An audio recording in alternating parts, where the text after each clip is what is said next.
So just to introduce myself first, I'm Kate Scott. I'm a lecturer in the Geography Department at the University of Manchester, and I'm on the Energy Geographies Research Group Committee here.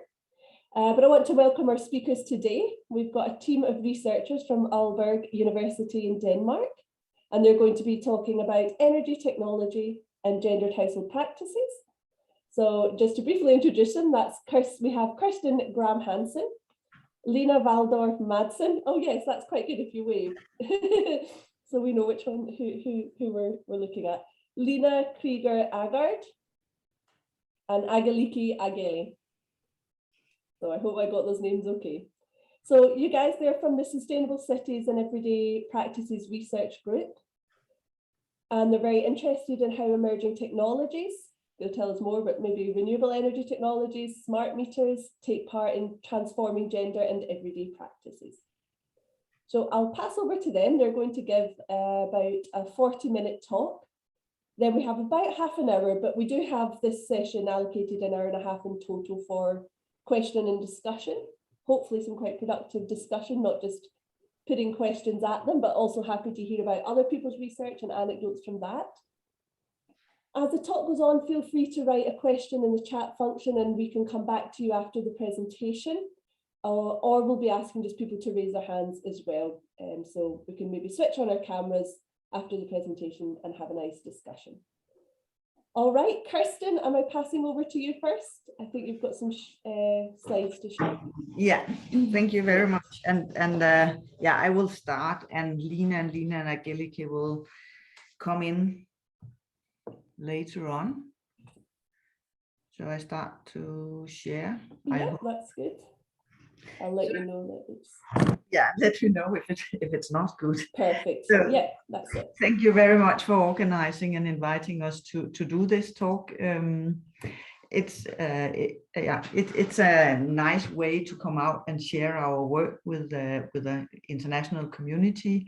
We come from this Sustainable Cities and Everyday Practices research group here at Aalborg University in Copenhagen, where we are, I don't know, 10, 15 people working on sustainable everyday practices, and as part of this, some also work with gender aspects. So our main approach is the energy sustainability, and then gender as part of that. And I will, as I said, start, and then Lena and Aggeliki will come in and tell more about their projects related to gender. So let's see how I change slides. There. So basically, from our point of view, there are two reasons to be interested in, I just want to say, interested in energy and gendered household practices. There could be a lot of other reasons for the rest of you, but from my point of view, there are two main reasons. And the first one is to make sure that the policies related to household energy consumption, they are actually effective. So again, my perspective is the sustainability perspective, and we want our research to make a difference, to make energy policy more efficient, to kind of have lowering energy consumption.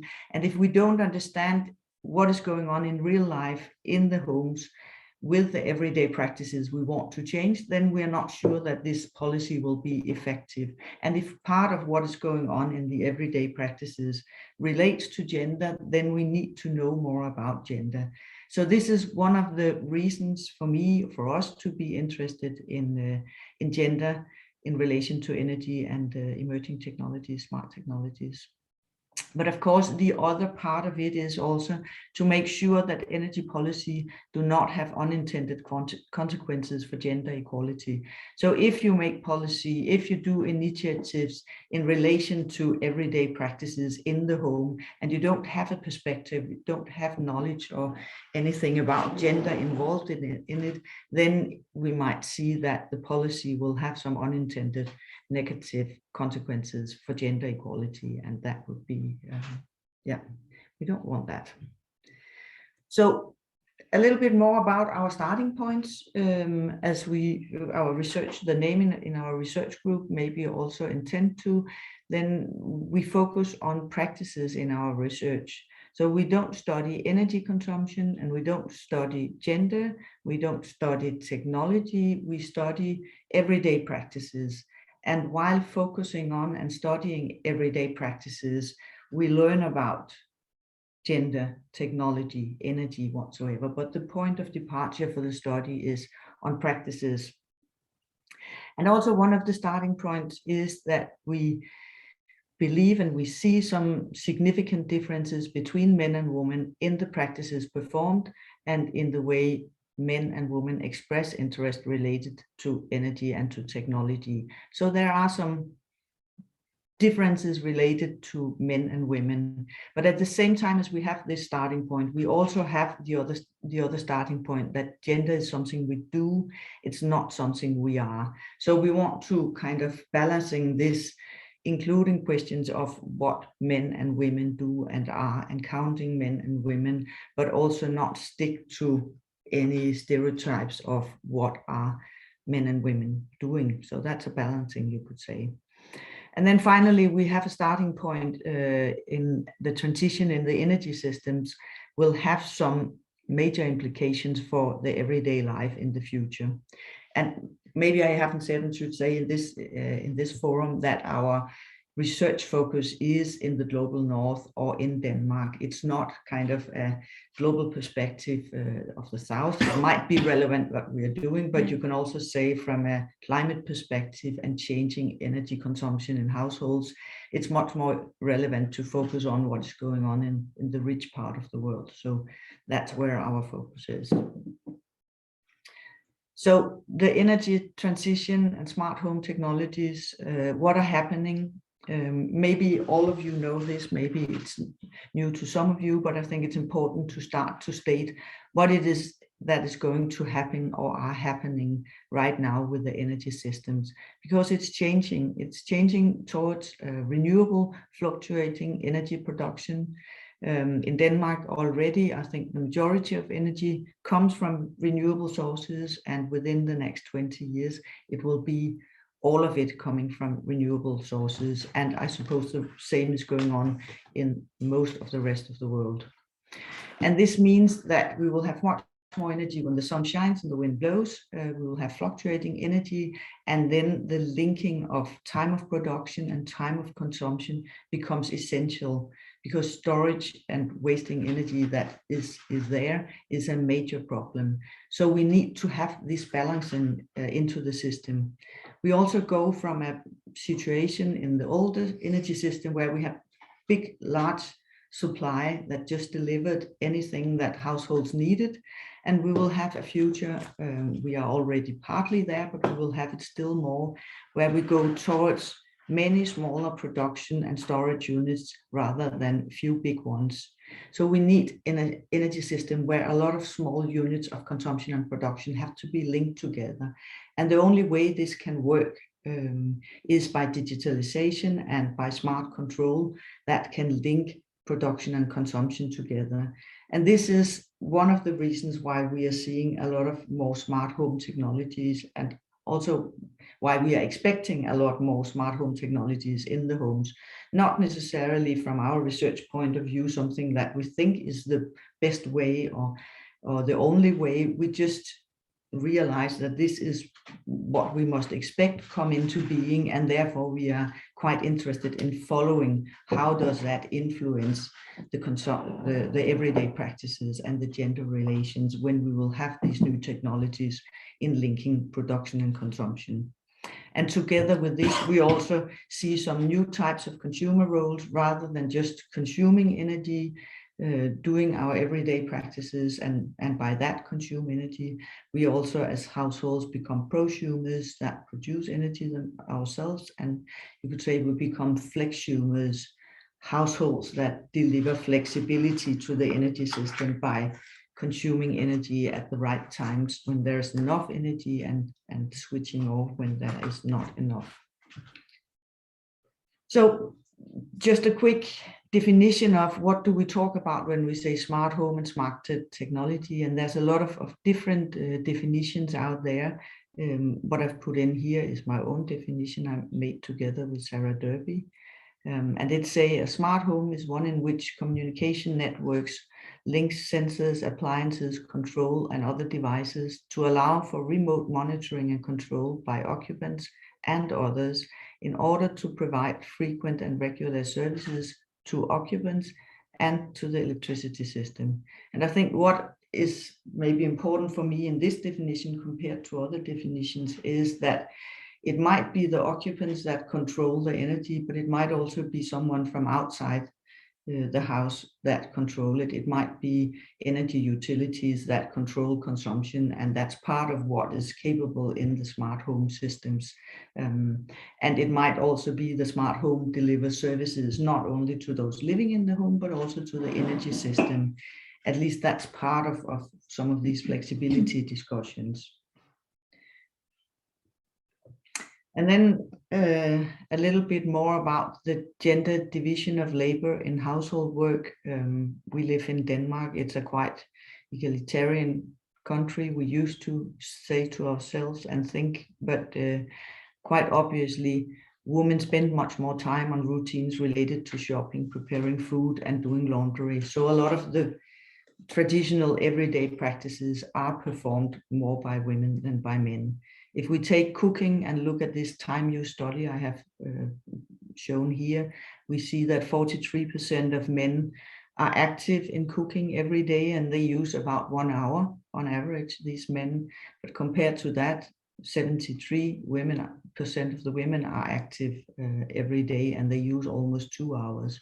So we're not saying that men don't cook. Of course they do. We know they do that. But on average, in statistical terms, women use more time, are more active in cooking. So there are some significant gender differences in these types of work.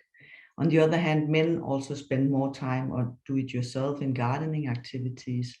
But overall, you can say the activities that are done in the home, these kind of activities that are measured in these time use studies, women are more active, women spend more time, and comparable, men spend more time in their workplaces than women do. So there are some differences, and we need to take that into account when we talk about making policy in relation to everyday practices. So this is who do what in a quantitative way, but I think it's also important to include the more qualitative thing that when men cook, they do it in a different way than when women cook. So you can perform the same practice in different ways depending on gender roles that you are drawing on. Sarah Pink has you could say, nice study about cleaning activities, where if you study a young man, what music do he hear, what products, what clothes do he wear, how do he perform the task of cleaning the house, compared to an old woman that are doing the same, you could say the same practice, but it also looked very different, the two practices performed in different way according to gender analysis. So these are different ways of working with the gender division of labor. And then when we talk about gender differences, another way to show what differences there are is if, for instance, we have an international, this reference is an international study of how men and women relate differently to the environment and perform different tasks. And women express much more concern and perform more tasks to save resources. You can say from our practice theory perspective, then these kind of saying what you do and how important it is for you is maybe not the most straightforward, but I think these kind of surveys, they quite clearly demonstrate that there are gender differences between men and women in how we perceive and deal with environmental problems. On the other hand, our own studies also show that men know more about energy and they are more interested in energy technology. So there are different ways that respectively men and women are interested in and active in the sustainability agenda. This is from one of our studies. Anders did on, Anders is one of our group, and he's here as well, I saw. So this is a register analysis on photovoltaics, PVs, where he combined who are the people that are having PVs on their roof.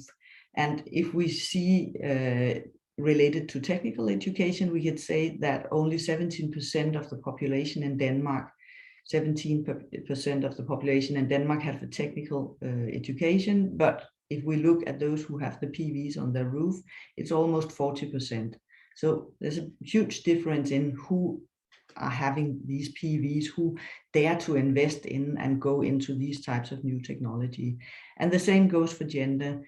Of course, half the population is male in Denmark, but if we look at the PV owners, it's more than 80% of the PV owners that are registered in the Danish system who are PV owners. So men are much more likely to buy these, and especially the technical men are much more likely. So again, it's not that all men are equal and there's no women buying PVs, but there are some significant differences which we should include if we should kind of make more efficient policies and technologies. So then finally, also gender is performative, socially constructed, and historically changing. That's part of our approach to working with this. And saying that gender is socially constructed and culturally embedded, it produces certain gender identities. You could say the way we understand ourselves, the way we do our practices related to, and there are some roles we can dig into, we can perform our practices within. And this means that gender is something we do, we perform gender, but we can also both do and undo gender. And that's important in these types of analysis. And with this, I just move the computer to Line. Hi. So I apologize for my voice today. I'm just going to talk a little bit about how I see comfort and care as related or connected in gendered everyday practices in the home, and also how that connects to energy technologies.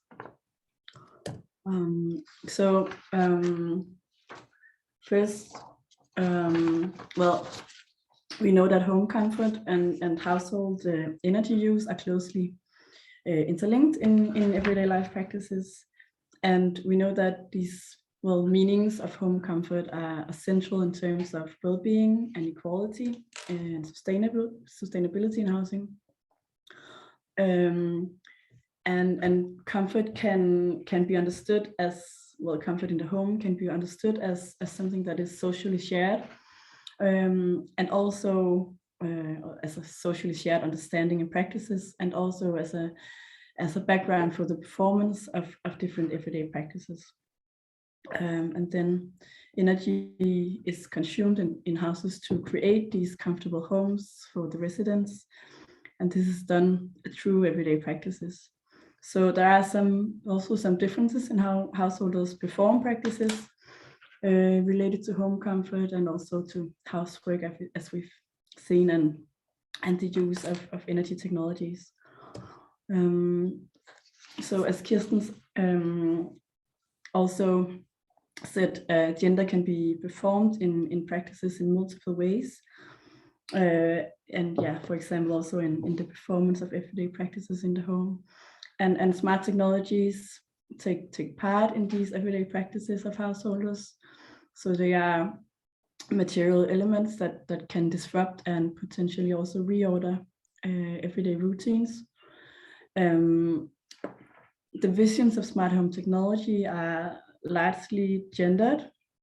So the user is expected to be oriented towards technology, information, and economy. So this rational consumer, or the resource man, as Stringers also termed this consumer or this user. And these visions, they exclude housework, you could say, even though housework, or even though these technologies are supposed to be integrated in household practices. So yeah, so these new smart technologies are often designed towards a male connotated user, And also this is not although these technologies are meant to make or the visions of them are to make everyday life at home easier, more convenient, but they largely ignore the actual housework that takes place in the home, and how this is practiced. Yeah, so care can be understood as work that is invested in maintaining the well-being of oneself and others. And Morisano has this concept of the mother multiple, caregiving as a mother multiple, where she says that I propose to regard such moments and practices when one purposely acts as the caregiver of one's domestic others, family, pets, or the home itself as an entity, as moments of being mother multiple. So this is a way of seeing caregiving as a state of being in multiple practices. It's kind of moments of being the mother multiple that can be enacted in all household practices and by any individual. So it relates to this idea of gender roles in a family, and is kind of rooted in modernity and this ideal of the housewife that takes care of home and family. But it also, yeah, so it builds on these ideas of these gender notions of feminine and masculine practices, but it also makes room for all individuals to put on this caring role in moments of housework and daily practices. And so, yeah, so it's a way of giving care to other household members or to the home in the way that practices are performed. And I just want to show you a few examples from two qualitative interview studies I've done in Denmark. So the one study was with households that did not have smart technologies, and the other study was with households that either had or had smart technologies installed. And these first examples are concerned with the heating and ventilation in the home. So Jacob says about heating management, we really don't adjust it. If it needs adjustment, then my wife tells me, I think it's cold, so I get to go around and adjust. And so it's completely different from when we had radiators, because there you can regulate it all the time. And if you think it's cold, then you just turn up the radiator. And that was mostly my wife who went around and did it, because she was the one to be cold. And I nearly never touched it. And Lars says about his smart heating system that, well, I have, in the bedroom, I lowered the temperature, and in my daughter's room and the office is a little higher because there you also sit, but we almost only use the bedroom to sleep in. So therefore it's more healthy that the temperature is a bit lower. And so the temperature in the bedrooms is higher than all other places, because it's nice that it's warm in the bathroom. And Tilde says, oh, it's fantastic to come to something where the indoor climate is so fantastic, the ventilation works and things like that. So we can just feel that we are not as much sick. It could also have something to do with our son getting older. He was sick a lot in the old apartment, and since we moved here, we've nearly had nothing. And a few more examples that are on cooking and dining and watching television. So Maria says, I spend many hours on cooking, and therefore I think it's cozy that you have all the senses. I really like spices a lot. I also think that is where I do something good for the family, and that is where we sit and have a cozy time and eat. And Lars says, we do spend a long time sitting and talking at the table when we have dinner, and then the girls have some TV programs they watch together. I don't join, I let the girls do that. And lastly, Casper says, when the children get up in the morning, then I bring the duvet in, and then we sit on the couch together in the morning until we have breakfast and just watch a little bit of television. Then we sit all three, me and my two children, covered by the duvet, so that is pretty cozy. Yeah, so just lastly, just a few reflections. This analysis I have here is not so much, it doesn't show very clear gender differences in how practices related to home comfort and care are performed by men and women, but rather it shows that care is integrated in household practices for both men and women. And this concept of care can shed light on how household practices are gendered, because care as a gendered concept adds meaning to the practices related to comfort and housework. And caring is understood as this gendered way of performing household practices, because it is historically this feminized concept. And at the same time, it's part of many household practices performed by both men and women. So these examples can be understood as moments of caregiving that both men and women take on during the daily practices while caring for other household members and creating home comfort. And yeah, so care is related to this invisible and emotional housework, which you can say is what the smart tech visions do not really include. And also the meanings of home comfort and care, they go across different energy technologies, but they might also change according to what technologies are in use. So smart technologies, they hold this potential of changing how household practices related to home comfort and care are performed.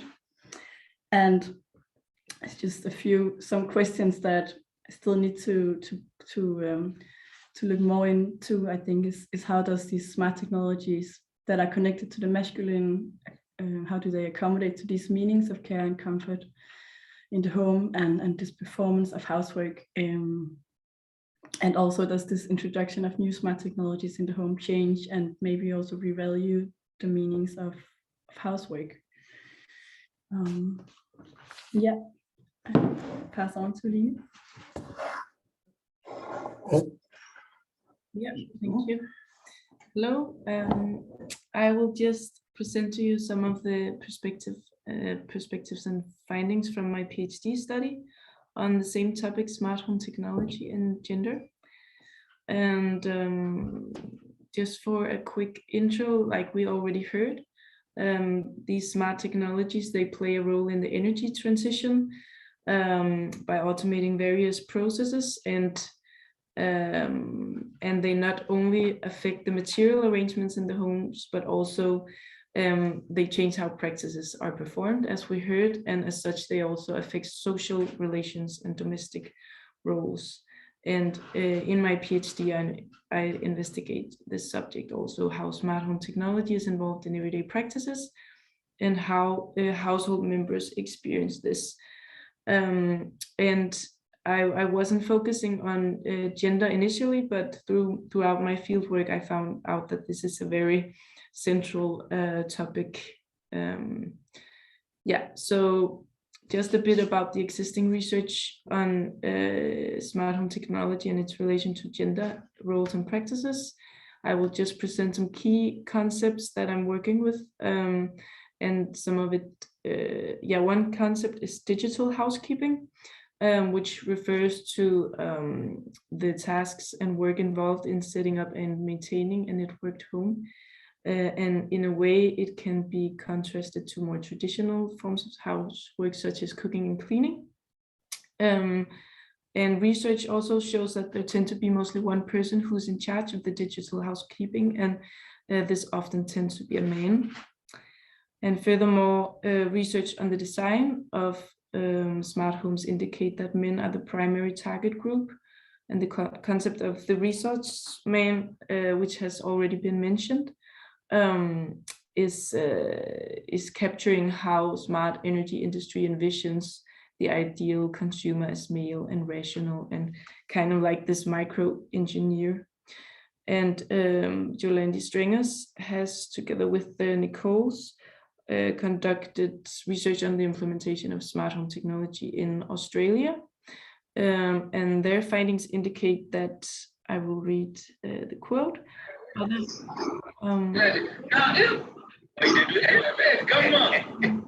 there's other sound. Oh. Yeah, perfect. Other household members may end up taking back more of the traditional household responsibilities if the digital housekeeper's time becomes increasingly occupied with troubleshooting and maintaining the networked and smart home. And this element of shifting time use and household responsibilities was also something I encountered in my research on Danish smart homes, that there is this divide between traditional and digital housekeeping, and that this is highly gendered. So one important aspect of the gender divide is the aspect of control, which arose as a key theme in my interviews. And I will just read the quote to you that illustrates some of the dynamics at play here. So Nadia, she says, "I don't do it, make voice commands myself. Instead, I say to Eric, could you fix the light or change the color of the lamps or turn up the, in that way, where I might as well do it myself, but I have something about it being yours.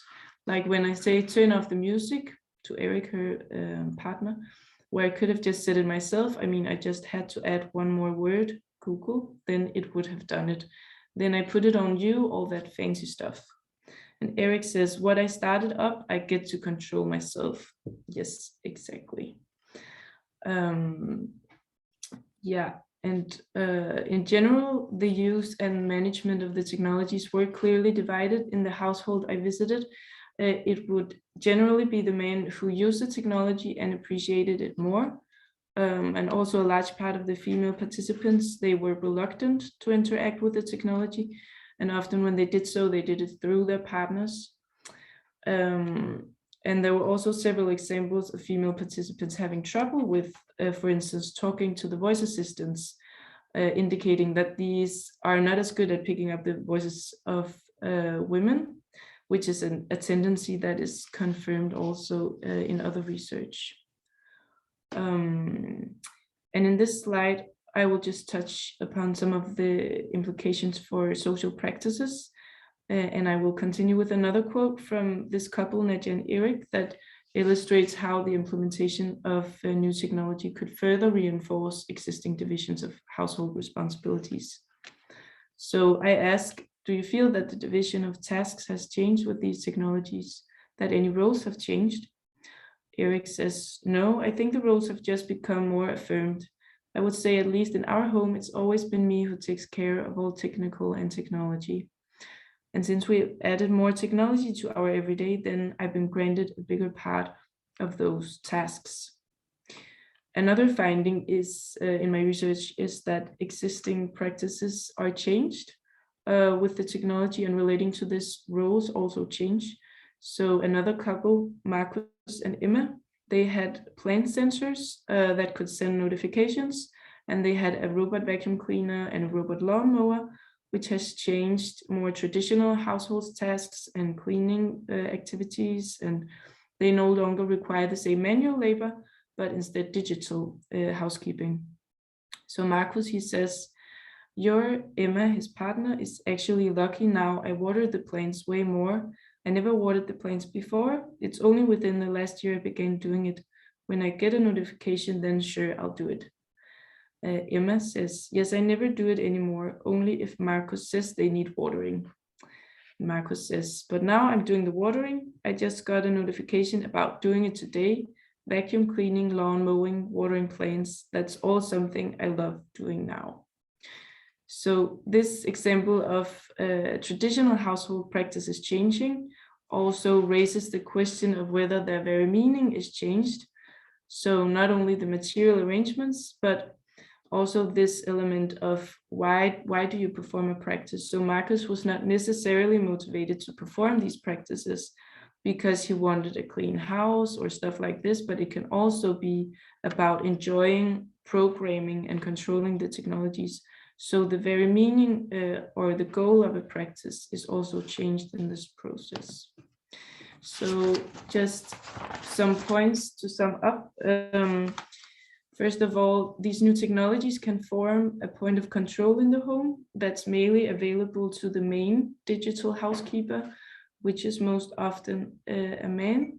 and which is a point that deserves ongoing awareness and critique in our research to address this digital inequality and also general power imbalances within the home.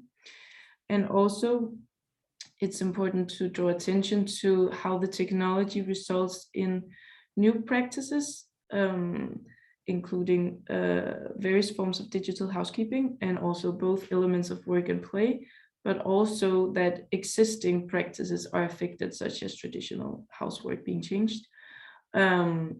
And also traditional gender roles may be reinforced with the gender division of digital and traditional housework.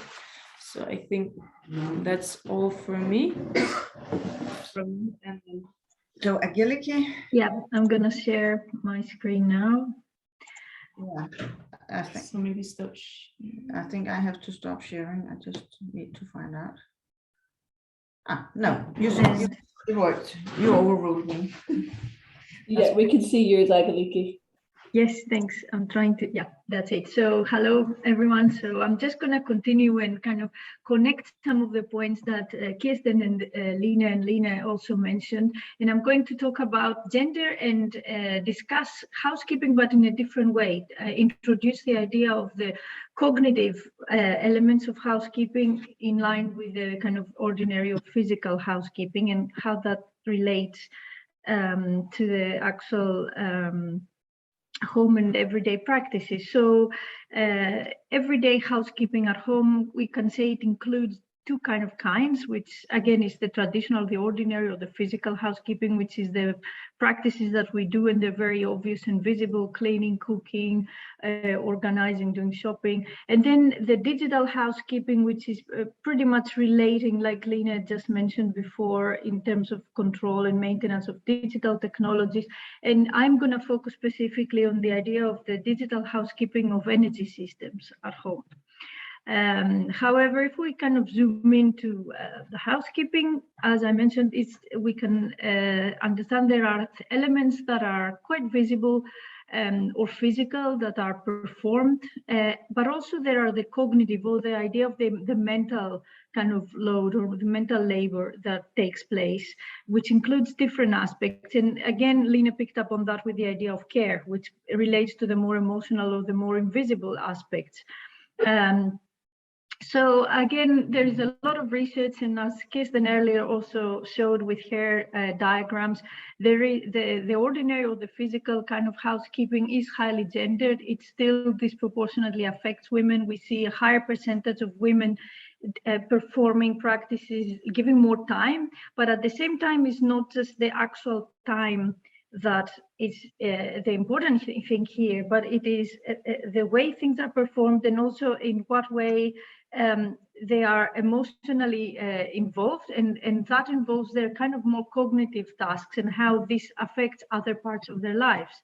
So we know less about the kind of digital housekeeping of energy systems in a way that we need to understand. If we know that the ordinary housekeeping is gendered, we need to understand a little bit more in what way, for example, when smart technologies or different digital technologies enter the home, how does that affect the everyday life? And we need to find out in what ways this digital housekeeping is gendered and how it's generally implicated along with the rest of the things that take place.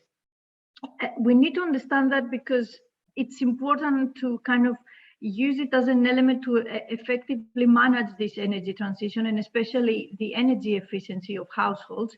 And in specific, the data that I'm working with at the moment comes from a European project that is actually dealing with energy demand and response. So it has to do a lot with that flexibility and how we can actually spread and allocate the different practices across the day.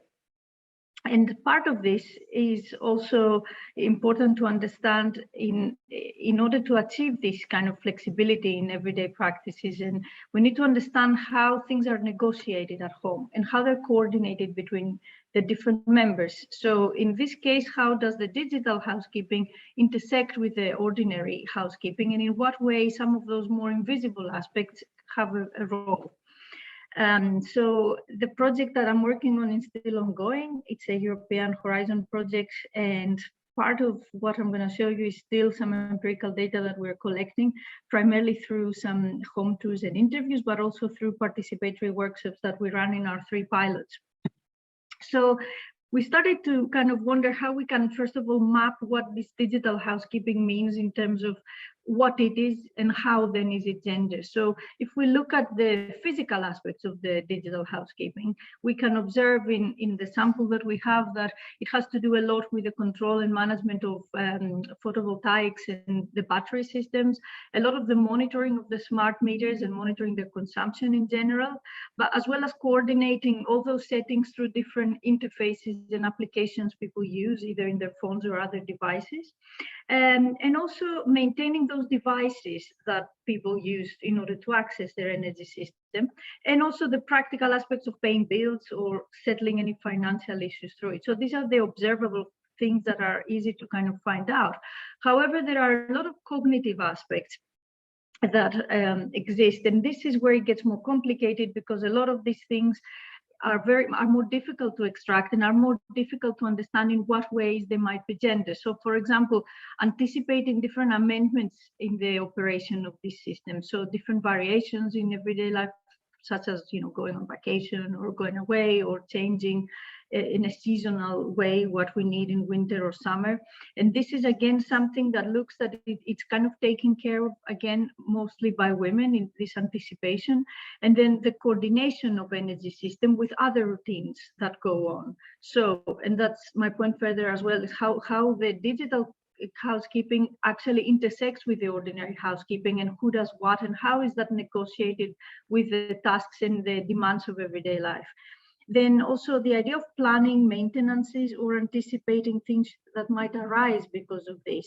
So there were a lot of issues in some of our pilots with problems of the energy system not performing as they should. So people had to have a regular kind of worry. And that's the next point about how people worry about the troubles that the system's operation might bring and how they can mitigate it. How can they find ways to overcome it? If the house is cold because the energy is not working properly in one of the rooms or another, how can we actually make that better? So a lot of these elements are, again, it's not like Lina and Kirsten has mentioned, again, it's not a very clear cut way that we could say that you know, men or women perform it very, very differently. So there isn't a gendering of that specifically, but it is in the way that the technology, which is itself gender, that enters the home, generates different kind of dynamics in the way that these practices are negotiated. So some implications of this that we are observing now is that the digital housekeeping is a kind of intersecting layer of the ordinary housekeeping, and it's very challenging to kind of separate it. And one of the things that we're trying to understand is in what way our practices perform differently because of that. Does it actually affect the way that we do the ordinary tasks that we always did if, you know, a smart home technology enters the home? So traditional gender roles in the households are changing with that introduction of the more complex practices, which involves the digital and the ordinary, the physical kind of housekeeping. But again, like Lina mentioned just before me, you know, there might be roles that are exaggerated, but in other cases, it's actually still ongoing. We're not quite sure if it's necessarily reinforcing the traditional models or creating new ones. There's also a risk that the digital housekeeping, the practices that are introduced or maybe, let's say, get into the household might kind of strengthen inflexible existing ordinary practices, therefore reducing the opportunity to actually create new, more flexible ones. So a consequence is that probably it could be a mismatch between the ordinary housekeeping and the digital housekeeping. So we need to actually pay attention into that, in what ways. So we don't want to exaggerate a practice which wasn't working very efficiently before by just the introduction of technology. And finally, that it's actually really important to understand those, in what way these kind of cognitive aspects are gendered, in order to design these technologies, the emerging smart home technologies that enter the homes. So understand in what way the more invisible aspects of everyday housekeeping are organized and practiced at homes in order to be more sensitive in the way that we introduce technologies. So I'm gonna now pass you back to Kirsten, which you're muted, Kirsten. So I said, maybe, no, I change, I show.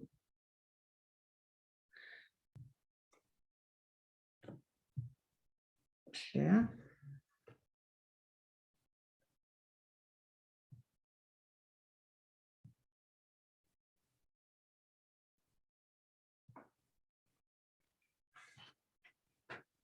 Yeah, are we there? And you hear me? Thank you.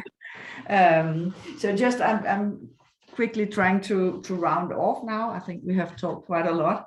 But I mean, based on all this, I think also one of the questions is how to understand gender within theories of practice, which I started to say that we are interested in. And as we said, practices are at the center of analysis. So we study practices, and through that, we might find gender in different approaches, as we have heard in these more empirical parts. Practices are sayings and doings that are held together by elements, and these elements are, I mean, Shatsky or Show and Panther, they have called them different things, competences, meanings, products, or whatever. It's not so important. But besides from these elements holding each single practice together, Shatsky is also talking about general understandings, which is something that sits on cross of a lot of practices. And I think gender works very well to be understood as something that sits across a lot of practices and might influence the specific type of performance of practices, not necessarily in one very straightforward way.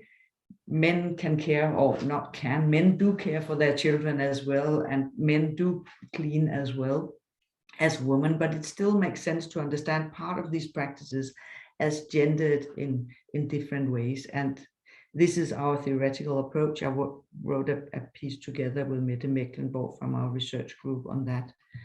And what we have tried to show is that house-home technology are gendered, and there are these dualisms of gender and dualism of home and technology. Men belongs to production technology, public life, women belong to home, reproduction, and human relations. But what is also interesting in our research is to overcoming these dualisms and understand other ways of doing it, understand how gender and sex reproduce itself in new ways. And this also means that materiality can change gender. It's not, like Line said, when we have new types of technology involved in watering the plants, then the practice might change its gender together with other changes. So finally, what can we learn from all these types of approaches, understandings, and studies to make more effective and gender equal policy and technology? And these are just some points. As you might hear, this is ongoing work. I don't think it's something we are going to finalize. It's just a perspective in a lot of our ongoing work. But if there is a gender difference in the interest, then speak to all types of interest. So if we can empirically see that there's a gender difference, that some are more interested in some aspect, one gender more than another, I mean, we need to have everybody on board in the green transition. So if we can see these differences, how can we use them to involve women more in putting PVs on the roof, men more in doing things that they are maybe not that involved in? So that's one point. If one gender is doing something less than the other, then make it relevant for all types of people to do things. But at the same time, also avoid stereotypes in marketing and communication for how to work with this, because men are also cooking and cleaning and caring. So if we do some stereotypes about they are not doing it, then it might have very counterproductive results. And then maybe the most important part, and also the part where we are not really progressing yet, but might be interested in going into in the future, is about including gender perspective in technology development. So what would it mean to kind of develop technologies in new ways. If we should have smart home technology in the future, how can this be technology that are better at including caring aspect? That would be something where the gender perspective could help us, maybe. So that's it from us. Thank you very much. That was great. If you stop sharing your screen, then maybe we can go, yeah. And then I just move around if you have questions for Line or Line. It's very convenient that both of them are called Line. Or maybe, maybe it's a bit difficult.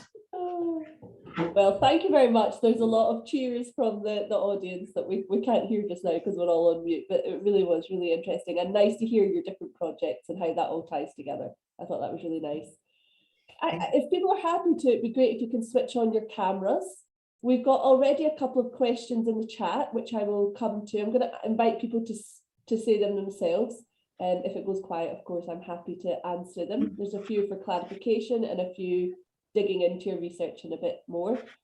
Also, if people want, if they go to the reactions button at the bottom of Zoom and raise your hand, I can also come to you if you have a question. Right, so there's a few just points. There's one, Sylvia Brookers from JuneWorks. Do you want to just ask about making papers available yourself? Oh, sorry. Yeah, that was a very quick question. I just looked up on that publication by Kirsten with Sarah Darby. And I was wondering if you could perhaps share it via the chat. It's not perhaps not central to your presentation, so maybe I should have asked it at a different occasion, but that was... I'll see if I'm, can I share it with, I mean, I can share the link to the publication, but if you don't have access, so... No, never mind. I'll find another way. I don't want to... I can send it to you, Sylvia. I will send it to you. Yeah, you can send it directly. I think that's more... Perfect. If that can go on then in the back, that would be lovely. Lavanya Gupta has a question. Do you want to unmute yourself, Lavanya? And ask about... I'll maybe ask it whether your study, I'm not entirely sure whose study it was based on, but perhaps you can broadly talk about whether it was rural or urban parts of Denmark that your studies look at. Sorry, did you ask if it was only Denmark we were studying? Is it rural or urban parts of Denmark? And I suppose, do you make a comparison? Do you look at both? But I think, I mean, because we have been talking about quite different projects here, so it's not easy to say that. I know this Line, no, I think both Line, you have been both rural and a mix, both places, and it doesn't feel like... Okay, so I was asking, is it based on rural parts or urban parts? And you were saying it's based on both. What was the significant difference that you saw based on gender perspectives of using energy in rural or in urban areas? Or do you compare both? Like, how are women using energy in rural areas, and how are women more, are they like on the same page when you come on, when you study women using energy in the urban areas?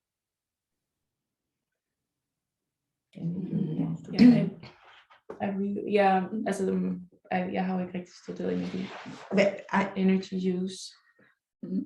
I don't think in any of your projects that the rural urban is a subject that we have been looking specifically at, but I also don't think that it has appeared very strongly. No. But some of the differences would clearly be that if you talk about PVs, they are much more in the rural areas for a lot of different reasons. So the PV systems and being a prosumer, producing yourself is more often happening in the rurals than in the urban areas.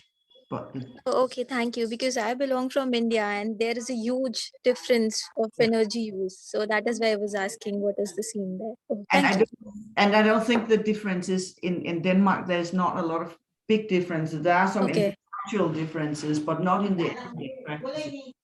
Oh, okay. Thank you. Thank you. I can see Chris Fold, you've put on your camera. Are you able to, I invite you to ask your question. Sure, thanks very much. Yeah, and thanks so much for a really interesting presentation. I've got lots of questions swirling around. It was really interesting. So yeah, the one that I think I put here earlier, I suppose it was sort of stimulated by Kirsten's opening, where, you know, talking about smart homes being the future and almost saying that beyond the current group of front runners, you know, there'll be a time where maybe we'll all be using smart technology in our home, and many of these technologies that are deemed sort of really innovative and novel now won't be so much in the future. So sort of continuing that line of thought, and then thinking about perhaps more vulnerable groups, perhaps the elderly, but not necessarily so, and then linking that to this point between care and comfort being intertwined, and thinking, well, you know, there's you know, many gendered dimensions of the caring industry, and so I was thinking about, you know, if care and comfort are so intertwined, and then you have carers either coming into your home and either living there for sort of months, 1 month on, 1 month off, and they bring with them their own sort of preferences on comfort, or if they're only coming in for an hour a day to help someone get up for the day and to help them overcome a particular challenge that they perhaps start the day off with, they may be interpreting and negotiating some of the sort of comfort control issues that you're talking about on behalf of their client, of the householder, right? So yeah, I sense that perhaps, you know, you won't necessarily have data on some of these things, but I wondered if you could sort of speak to some of these wider issues away from yeah, perhaps the front runners and yeah, perhaps vulnerable groups that could deal with some of these things. Any thoughts? I'll be really interested in. Yeah,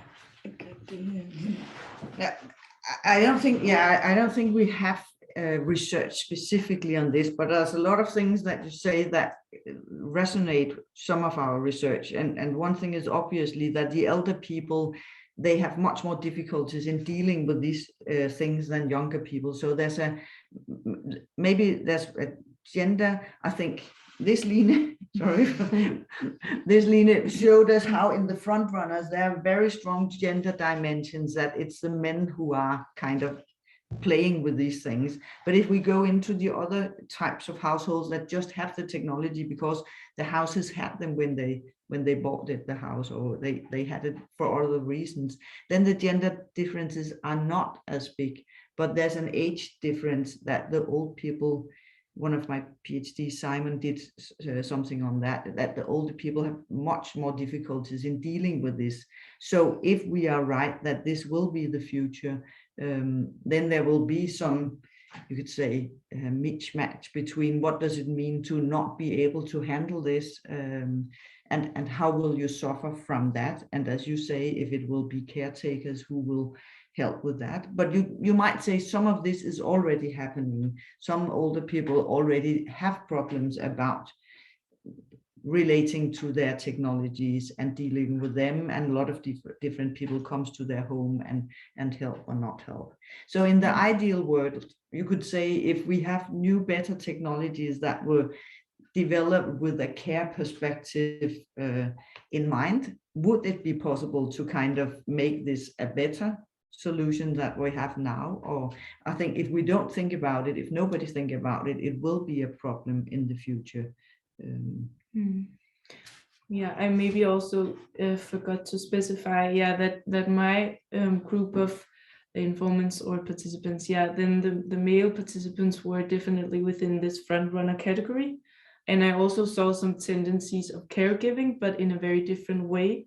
So it's very much that you provide new levels of comfort and you build kind of solutions for other household members, but maybe more kind of like nice to have than need to have levels of comfort, which is also in terms of a sustainability discussion, you're maybe accelerating or like heightening some standards of comfort, which is implied in these gendered processes of caregiving.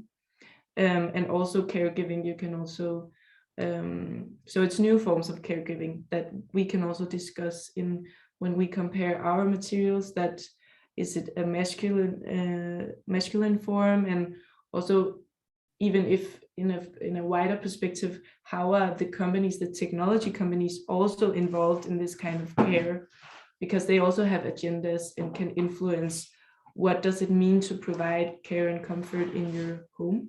So that's also an interesting discussion, I think.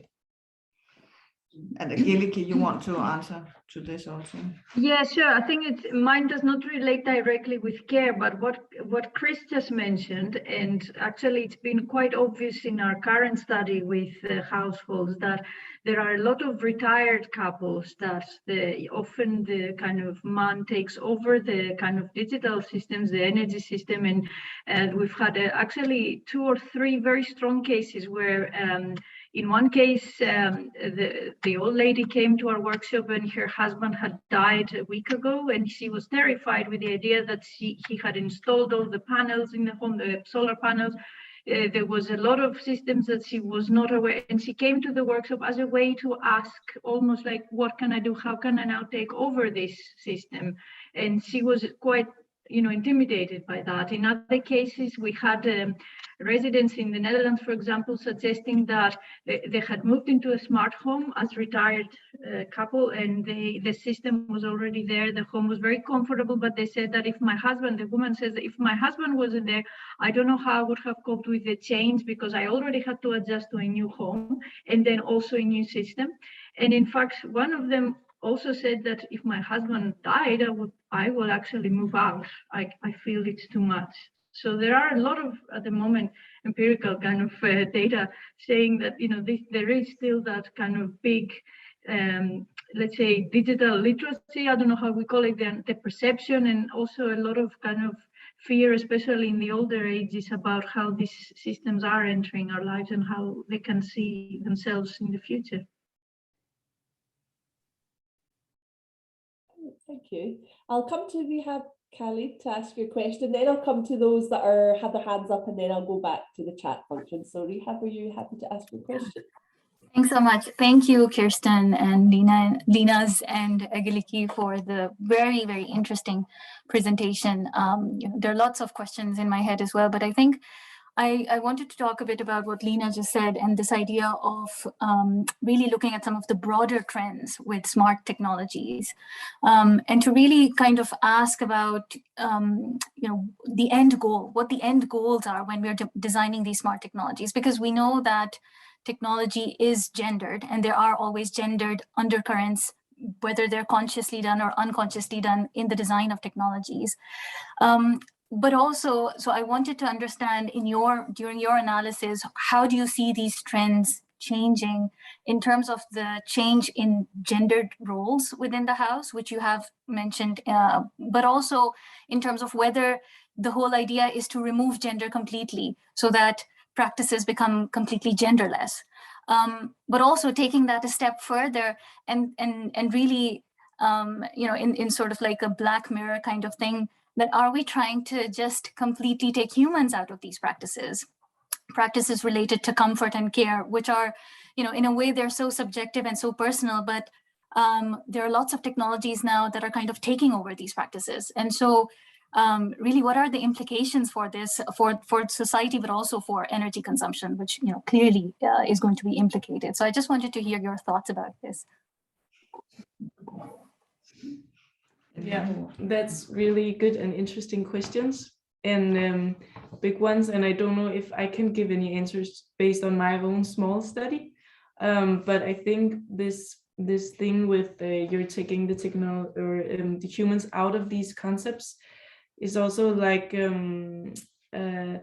it's kind of like you get this neutral product, or they have certain standards, these technologies, like what are the right level of comfort. They come with these settings, and I think it's well, my case is, I believe, is interesting because these front runner guys, which they were in all cases, and there's of course limitations to this study and to this group and all of these things, but I think it's an interesting group because many of these people, they prefer open source systems and writing automations themselves instead of having ready-made solutions, so they can customize for their own families.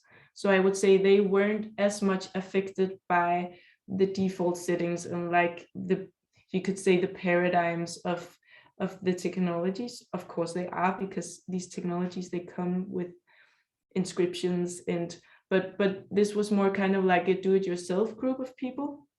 And I think it's interesting to compare them with groups of people who live in like ready-made smart homes, where there is certain settings and where they might not have the competences to change these settings, but just like go with it.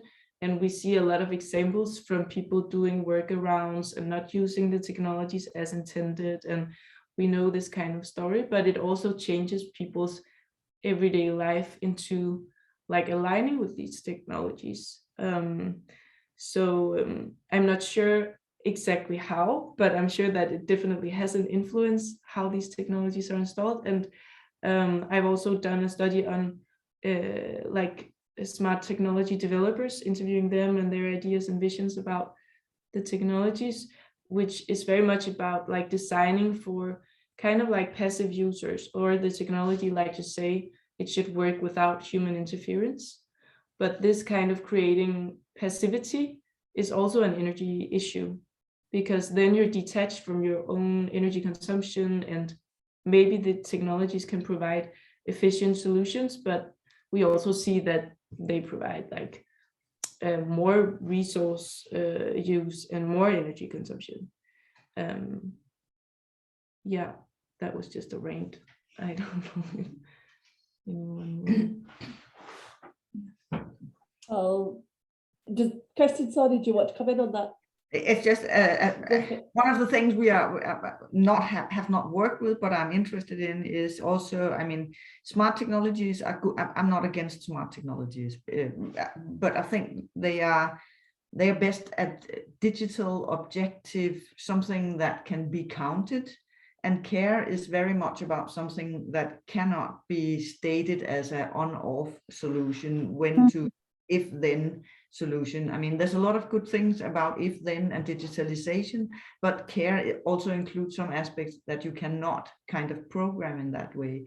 And I think that's based on what you say, it's relevant. How can we then combine care and smart technologies in ways where we don't lose what care is about? And sustainability as well. Yeah, and sustainability. But sustainability, yeah, exactly. Sustainability is maybe more about also counting, because I think it's important that we count energy and we time energy according to energy systems. I think we need that. We cannot just rely on our sensing and beautiful understandings of the world. We need to kind of also count energy and measure it. And I think technologies are quite good at that, maybe better than human beings. So how can we use that competence from the technology without losing what humans are better at? But, thank you so much. Really interesting. thank you for I'm asking. going to come to Nikki, then I'll go to Nadine, and then Miriam. And there's lots of thank yous also in the chat. But Nikki, are you able to? Yeah, speak? thank you. It was a question, I think, to the first Lina about the term mother multiple. I kind of wondered where that came from and why you chose it, because to me it sounds, I don't know, maybe not an ideal term to perpetuate. Yeah, well,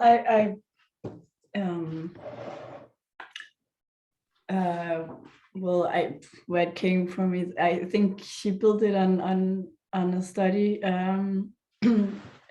Morazano, on energy consumption in households and lots of different, well, stuff in household practices. But I like the idea that it describes, well, that it can be, this can be part of multiple practices. I think was really was a great way of seeing it, also because my research on comfort has also been showing how comfort is part of multiple practices in the home. So it's not just like we have one, it's not just like comfort practices is one thing that is, it's often been connected to heating, but it can also be, we can also make comfort in the home during other activities or within other practices, and kind of linked to that that care in the same way can be part of many different practices. When we and I mean, her examples is like, so when you do the laundry, there's this mother who owns every sock in the home, and she can, it's kind of on her spine how to take care of the laundry so that it comes into the right places in the home and to the right members of the home. And yeah, so but basically I think I just found this idea of comfort and care as part of multiple practices was really nice, and also that it's something you can take on in moments of doing something that you do habitually, and part of that doing is also caring. Mm. Yeah, I don't know if that was. Can I come back and it seems to fit with the ideas of like the super mum who can do everything, and also this myth that women are better at multitasking than men. And I don't know, I'm less positive about it, I suppose, because it seems to perpetuate the idea that the woman, and especially the mother, is responsible for being on top of everything, and that's not always helpful. Yeah, I can see that. Yeah. I think so. What in the book she argues that she calls it the mother because it relates to this modern idea of the housewife and the gendered roles of the house. But yeah. So I see, that's also why I see that it's a gendered concept, this caring, that it relates back to the historical connotations of housework. But yeah, I mean, I can see also the point in how it can have a negative connotations maybe, or being more, well, maybe manifesting also these gender roles. Yeah. Thanks. There's lots of other questions. We'll go to Nadine for the next question. Nadine, do you want to ask? Thank you. I have to say, well, thank you all for your great presentations, and to Kirsten especially. I'm really, really pleased to meet you, although virtually. My reference database manager is full of your papers. Anyway, my research looks into information systems, how information systems can support the green energy consumption transition in Denmark as well. And I was just wondering, for all your studies, could you just elaborate on how you went about recruiting your participants, and also how you conducted your interviews? You know, we've just had several months of a lockdown. I was just wondering if that has had an effect on your studies. Thank you. So thank you very much for your question and your nice comment. It's nice to know someone is reading what we are producing. I think the lockdown has had a huge influence of what we have been doing for the last 2 years. Of course, before that, it has not had as much impact because that was different. So what is recruiting about? And it's different to each and individual project. I think we managed neither of you have been doing your interviews online. No. No, there was so you can maybe take. Yeah, there was a small opening last autumn, so I managed to do the interviews there, and I tried to get informants with as many technologies as possible, like having the smartest homes. So I approached these online forums, and so eventually I recruited people through smart home Facebook groups where people exchange experiences and advices and have an outspoken interest for the technology, because I figured, yeah, that was for one thing, they have many members, and people are really really nerdy or really interested in the topic. So that was where I got. So I think some of our studies we are looking for specific groups, and in other studies we are kind of, I mean, if it's qualitative, we would like to have just a broad variation in types of informants. And then it becomes more difficult if we would like to have people who have smart home technologies and are not these special geeks that Lina are looking for. But maybe Aggeliki and Lina, you can say. Yeah, should I just also, I mean, I use two different studies. So the first one is from my PhD, actually. So that's done some years ago. And it was not to do with smart technologies, really. It was on energy consumption and comfort in households. So that was participants that lived in detached houses in Aarhus in Denmark, or kind of so in an urban fringe area, and they were recruited through, well, actually just looking up public in contact informations in a specific area where I knew there was like lots of detached houses there. So and the other one was what I've done 2 years ago with the new interviews. It actually actually the lockdown meant that I only did half of this study because first so the lockdown, and then I had a maternity leave afterwards, so I didn't really get to the end of doing these interviews. And I wanted to recruit from 3 different groups of types of households in different areas of Denmark, and also in different housing types. But I only managed to do interviews in, well, some new built apartments in Copenhagen, where they had this heating management system, the smart heating system installed when they bought the apartments. And then and then I also actually both of these areas were part of demonstration projects in different ways. So the other one was on an island, the island of Bornholm, and that was more mixed types of houses, and they had just been part of a demonstration project. And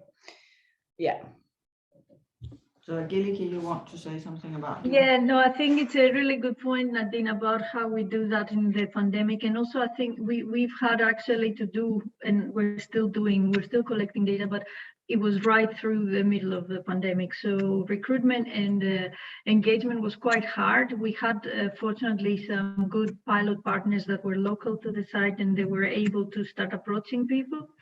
But in the end, we had to do a lot of our interviews online, and some of them were quite hard because we tried to do it as a home tour as well. We tried to get people to show us around, to kind of talk to us about it. The other implication is that, of course, people have spent more time at home, and also, it changes the way that practices are performed, because we no more have those societal rhythms that kind of come in. So there was a lot to untangle in terms of understanding gender. For us, it wasn't necessarily the core thing we were looking for. We were more trying to understand how things can be more flexible with their electricity and energy kind of consumption. So it was quite hard. And we also did workshops. We did participatory workshops, and that was, again, very delayed from our plan, but we managed to run them in September, and throughout of September, pretty much it was the month in early October that we actually conducted them in real life, and that was good. But it's getting, again, we're going into a new winter, and we have new interventions that we're planning, and I don't know how this will happen. And there's a continuous idea of generally what are the best methods to actually find things out, and for getting to the root of things that are more invisible, especially with everyday household practices as well. Thank you very much. Yeah, right. I'm a bit aware of time, so I'm going to come to Miriam. She'll ask the last question of the session, but it does show how much discussion this has been generating. Miriam, have you got a question you still want to ask? Yes, thank you so much for a wonderful presentation. It was super inspiring and I learned a lot. I just had a question sort of related back to energy consumption, basically. So I wondered if you have noticed in your studies if and or how smart technologies that are used in household practices are leading to a reduction in energy use, and if so is the case, whether or not you have seen that it's gendered in any way. Yes.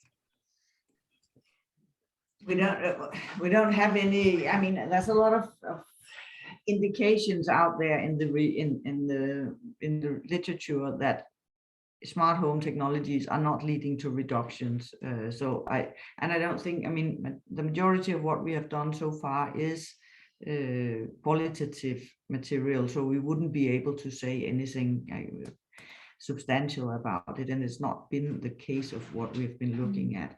But I think what we can say also more substantially, that's not smart technology, but that's being a prosumer, so producing your own energy. We have actually some quite good statistical evidence that influence practices a lot. So it do a difference for people if they produce their own energy for how they perform their everyday practices. They do change in it, and there are some gender differences that are interested, and which we would like to go more into also in the difference, because you could say what we see related to having PVs on the roof is that men are following more, kind of looking at the app, when are we producing, when are we not producing energy, but a lot of the practices that are going to be changed are performed by women. So there are some interesting gender differences there, but it's not so much about reducing energy, it's about time shifting of energy. I think it also depends very much on the technology. So in my group of participants, which was more like gadget kind of people, then when I asked about it directly, they also said that it was actually not something that they really were interested in. And most of them just said, yeah, I'm sure that I actually use more energy now because these technologies, they demand energy. So it was not something that people really cared about, actually, quite the opposite.